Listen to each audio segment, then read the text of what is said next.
ভোটটার ক্ষেত্রে এখানে ওখানে শুয়ে রাত কাটাতে হয়েছে, আত্মীয়র বাড়িতে রাত কাটাতে হয়েছে। যেখানে ওনাকে আমরা পাশে পাবো সেখানে পাশে না রেখে আমাদের নামে উল্টো ফায়ার করে দিয়ে আমাদের লোকজনকে হ্যারাস করেছেন।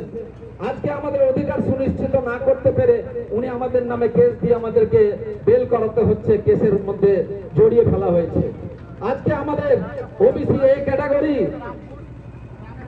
থেকে বি ক্যাটাগরিতে কার নেতৃত্বে এটা হয়েছে আপনারা যদি বিচার বিবেচনা করেন তাহলে দেখবেন যে আজকে এখানে আমাদের এমএলএ মিনাজুল আফরিন আজাদ ওখানে কলকাতাতে হাত তুলে সেই সমাধিদের এ ক্যাটাগরি থেকে বি ক্যাটাগরিতে নিয়ে চলে গিয়ে আজকে এখানে এসে আবার ঘাড়ে ঘাড় হাত দিয়ে বলছে, বন্ধু আমি তো তোমাদেরই লোক, আমাকে দেখবেন।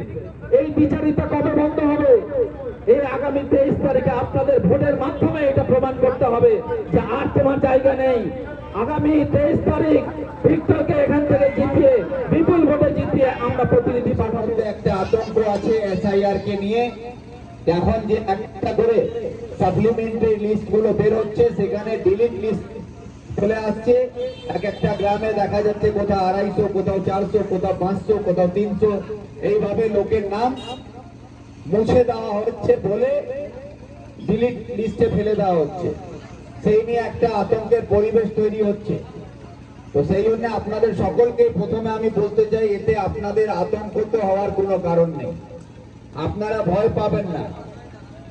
সরকার নির্বাচন কমিশনকে নিয়ে একটা ষড়যন্ত্র করছে, সাধারণ মানুষের ভোটের অধিকার কাড়িয়ে নেওয়ার একটা সাইন্টিফিক আধুনিক ভাবে একটা রিগিং করছে। আমরা এর আগে দেখেছি বুথ লুট হতো, বুথে গিয়ে রিগিং হতো, বুথ দখল হতো।